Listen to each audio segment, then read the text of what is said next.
দর্শকবৃন্দ, আজকে আপনাদের সাথে যে ভিডিওটা শেয়ার করতে যাচ্ছি খুবই গুরুত্বপূর্ণ এবং খুবই প্রয়োজনীয়। ভারতের নাগরিকত্বের ব্যাপারে অর্থাৎ সিএএ আবেদনের ক্ষেত্রে আপনাদের মনে বেশ কিছু প্রশ্ন রয়ে গেছে, যা আমাদের গত ভিডিওগুলোতে আপনারা করেছেন। তারই খুব ইম্পর্টেন্ট 15টি প্রশ্নের আজকে আমরা উত্তর দিতে যাচ্ছি। আর সেই আলোচনায় যিনি আপনাদের সেই প্রশ্নগুলোর উত্তর দিবেন, ভারতের সুনামধন্য একজন অ্যাডভোকেট জনাব অতনু বাবু। চলুন আপনারা সহ আমি সহ সেই ভিডিওটি দেখি এবং ওনার কাছ থেকে উত্তরগুলো জেনে নিই। এর ভিতরে আপনার যদি কোনো ইম্পর্টেন্ট প্রশ্নের উত্তর নাও মেলে, আমরা পর্যায়ক্রমে একের পর এক ভিডিওতে আপনাদের প্রত্যেকটা কমেন্টসের উত্তর আমরা দেব। আর কি কাগজ আছে, কোন পেপারস লাগবে, কোন পেপারস না থাকলে হবে না, সমস্ত উত্তরগুলো আপনারা পর্যায়ক্রমে পেয়ে যাবেন। তো চলুন আমরা ভিডিওটি দেখি। হ্যালো, নমস্কার। লিগাল টেকনিক্যাল চ্যানেলে আপনাকে স্বাগত জানাই।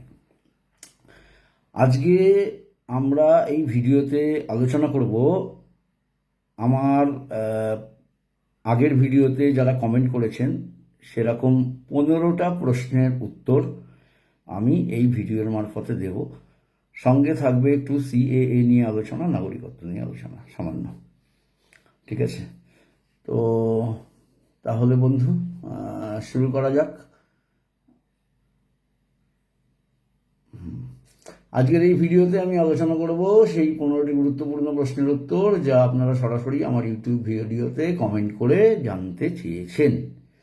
সিএ আবেদন, ভোটার তালিকা, জন্ম সনদ, প্যান কার্ড, স্কুল সার্টিফিকেট ইত্যাদি নিয়ে যেসব বিভ্রান্তি ও চিন্তা আপনাদের আছে, তার প্রতিটির উত্তর এই ভিডিওতে আমি দেওয়ার চেষ্টা করব। আজকের ভিডিওতে দিচ্ছি সহজ ভাষায় আইনি ভিত্তিতে, বরাবর যেটা করি সহজ সরল ভাষায়। তো প্রশ্ন উত্তরে চলে আসছি, ওকে, সময় নষ্ট না করে। তো 1 নম্বর প্রশ্ন একজন করেছেন, আমার একাধিক বার্থ সার্টিফিকেট আছে, ত্রিপুরা, উড়িষ্যা, কলকাতা, পুরুলিয়া, একটা আবার বাংলাদেশি, কোনটা দেখাবো? কীরকম মানুষ মশাই আপনি? এতগুলো জায়গায় লোকের বার্থ সার্টিফিকেট কী করে থাকে? যাই হোক, মজা করে যদি না করেন তো আলাদা ব্যাপার, তবু সেটার উত্তর দিচ্ছি। আপনার জন্ম প্রমাণ করতে শুধুমাত্র একটি দরকার, একটা বার্থ সার্টিফিকেটই সাফিসিয়েন্ট। এতগুলো বার্থ সার্টিফিকেট যেটা অরিজিনাল, যেটা আপনি কোনো ঘোটালা করে বানাননি, সেইটা দিলেই হবে, যা ভারতে জারি হয়েছে এবং সরকারি রেকর্ডে ব্যবহৃত হয়েছে। একাধিক সনদ থাকলেও এনএবিসিও এফিডেভিট করে সবচেয়ে বিশ্বাসযোগ্য নথি প্রমাণ হিসেবে দিন। আপনার যে এতগুলো বার্থ সার্টিফিকেট আছে, আপনি সেটাও জানাতে পারেন ডিক্লারেশনসে এনএবিসি করে। বিদেশি সনদ ব্যবহারযোগ্য নয়। বাংলাদেশের বার্থ সার্টিফিকেট ভারতবর্ষে কোনো ব্যবহারযোগ্য উপকরণ নয়। প্রশ্ন 2, আমার বার্থ সার্টিফিকেট আর মাধ্যমিক সার্টিফিকেট জন্ম তারিখ ভিন্ন, কোনটা ঠিক ধরবে? উচিত প্রশ্ন, কোনটা ধরবে? যেটার উপর ভিত্তি করে আপনার আধার, ভোটার, প্যান ইত্যাদি তৈরি হয়েছে, সেটি মূল জন্ম তারিখ হিসেবে ধরা হবে। আপনি তো বারবার সব ডকুমেন্টে চেঞ্জ করতে যাবেন না। যেটা আধার, ভোটার, প্যানে দিয়েছেন ওটাকে মূল জন্ম তারিখ হিসেবে ধরুন। ভিন্নতার কারণে এফিডেভিট, গ্যাজেট কারেকশন করে নথিগুলো এক করতে পারেন। যদি আপনার মনে হয় যে আরেকটু প্রমিনেন্ট করতে হবে, আপনি একটা এফিডেভিট করে ফেলুন এই ডাবল বার্থ সার্টিফিকেট দিয়ে। যে কোনো অ্যাডভোকেট, যে কোনো আইনজীবীর সাথে যোগাযোগ করুন, তারা এগুলো আপনাকে গাইড করে দেবে। প্রশ্ন 3, আমার নাম আগে পুলক দে ছিল, এখন পুলক কুমার দে, পরিবর্তন নিয়ে সমস্যা হবে? নাম পরিবর্তন করলে গেজেটে নোটিফিকেশন ও এফিডেভিট করতে হবে। পুরনো ও নতুন নামের সংযুক্তি নথিতে থাকলে তবেই বৈধতা প্রমাণ হবে। আপনাকে একটা এফিডেভিট করে একটা গেজেট করে ফেলতে হবে যে আপনি একই ব্যক্তি, আপনার এই দুটো নামে আপনি পরিচিত। কখনো ছিলেন এই নামে পরিচিত, কখনো এই নামে পরিচিত। ঠিক আছে, পরিষ্কার।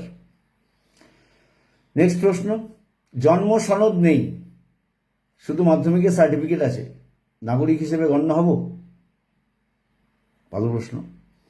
উত্তর হ্যাঁ, সরকারি বোর্ড থেকে জারি মাধ্যমিক সার্টিফিকেট জন্ম তারিখ ও স্থান থাকলে তার নাগরিকত্ব প্রমাণে যথেষ্ট হতে পারে।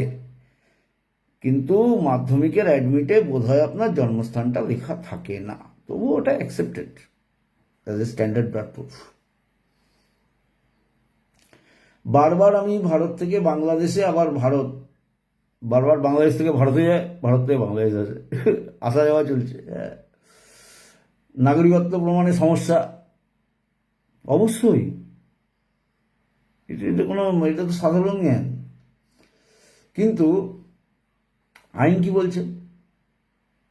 আইন বলছে না, নথিপত্র, ঠিকানা ও পরিচয় এক থাকলে তবেই চলবে। বারবার স্থানান্তর হলেও প্রমাণ থাকলে নাগরিকত্ব বাতিল হয় না। আপনি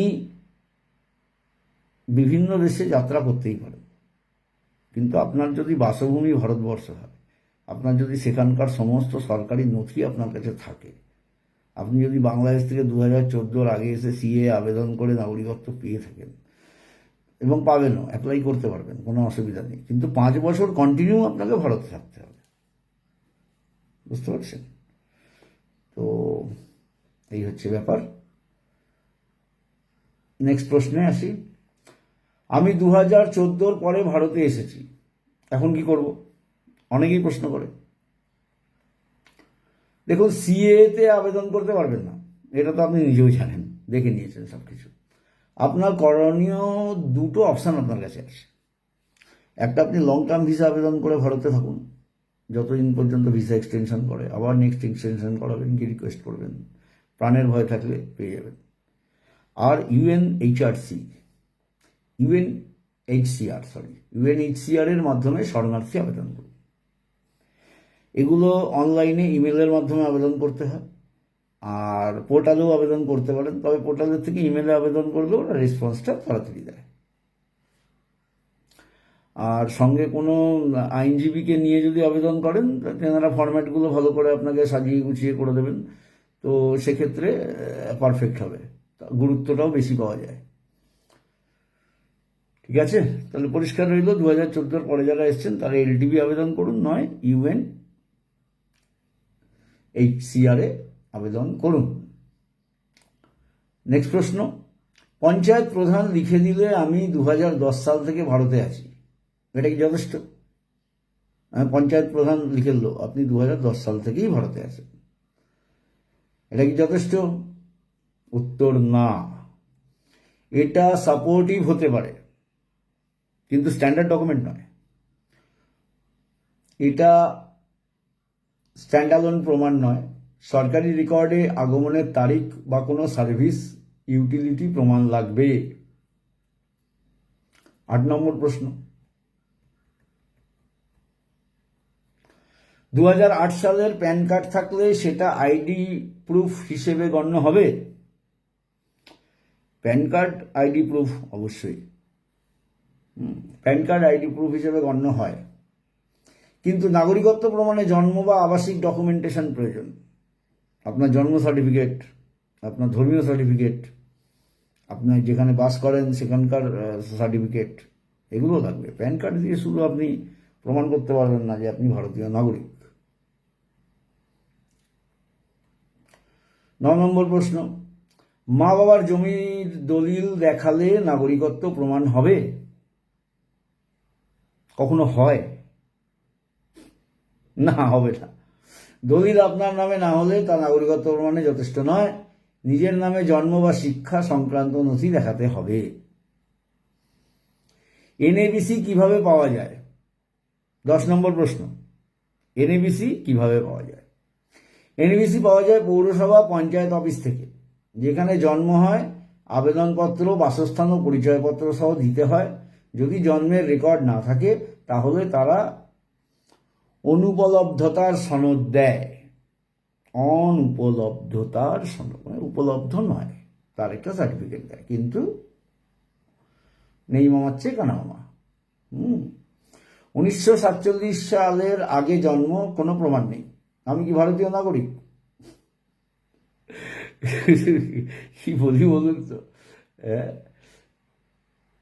আপনি যদি ভারতে থাকেন এবং আপনার কোনো আধার ভোটার সার্টিফিকেট থাকে, তাহলে আপনি নাগরিক। ভয় পাওয়ার কিছু নেই, সরকার কাউকে হঠাৎ জেলে পাঠাবে না। প্রশ্ন 12 নম্বর। 1987 এর আগে জন্ম হলেও আমি স্কুলে যাইনি, নাগরিক প্রমাণ কিভাবে করব?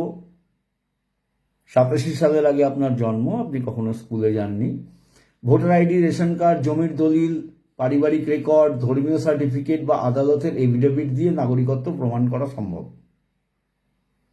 বোঝা গেল? কোনো না কোনো এর মধ্যে একটা ডকুমেন্ট থাকলেই হবে। যদি কিচ্ছু না থাকে, সেটা সেলফ ডিক্লারেশন এফিডেভিট করতে হবে ফার্স্ট ক্লাস ম্যাজিস্ট্রেটকে দিয়ে, তাহলেই সেটা পসিবল। পরিষ্কার?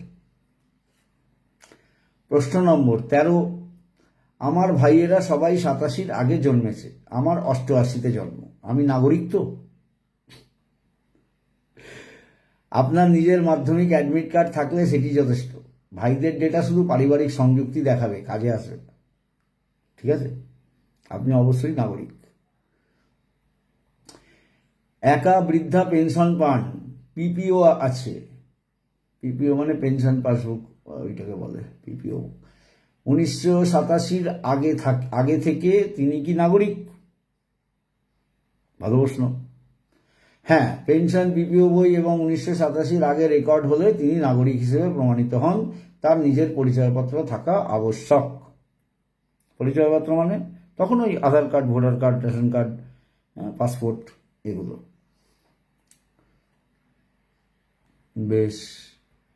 15 নম্বর প্রশ্ন, আজকের শেষ প্রশ্ন। বাবা মা মারা গেছে অনেক বছর, আমার ডকুমেন্ট আছে, আমি নাগরিক? হ্যাঁ, আপনি নিজের ডকুমেন্ট দেখাতে পারলে, admit card, voter ID, pan, বাবা মার নথি না থাকলেও আপনি নাগরিক হিসেবে স্বীকৃত হবেন। দেখুন, আশা করি আজকের ভিডিও আপনাদের প্রশ্নের উত্তর পেয়েছেন।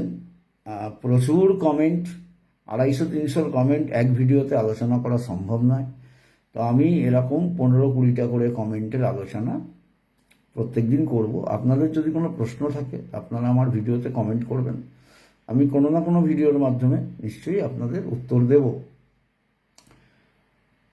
দিতে প্রস্তুত।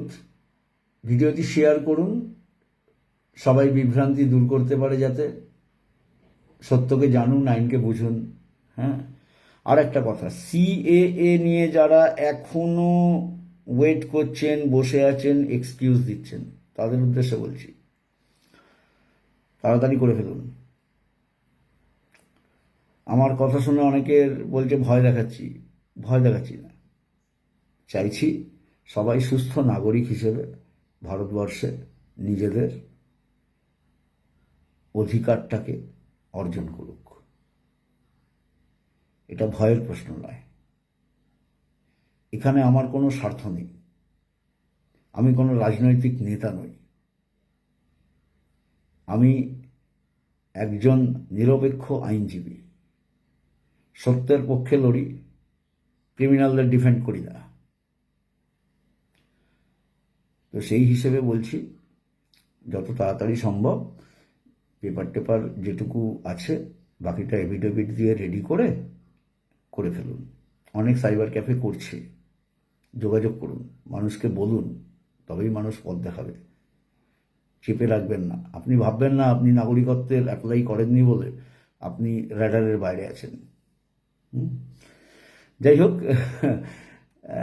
যেটা হয়, ভিডিও তো বেশি বড় আমি বানাই না। তো দেখা হবে আগামী ভিডিওতে। নমস্কার, জয় শ্রীরাম, জয় হিন্দ, ভারত মাতা কি জয়। ভালো থাকবেন, সুস্থ থাকবেন, সতর্ক থাকবেন। নমস্কার।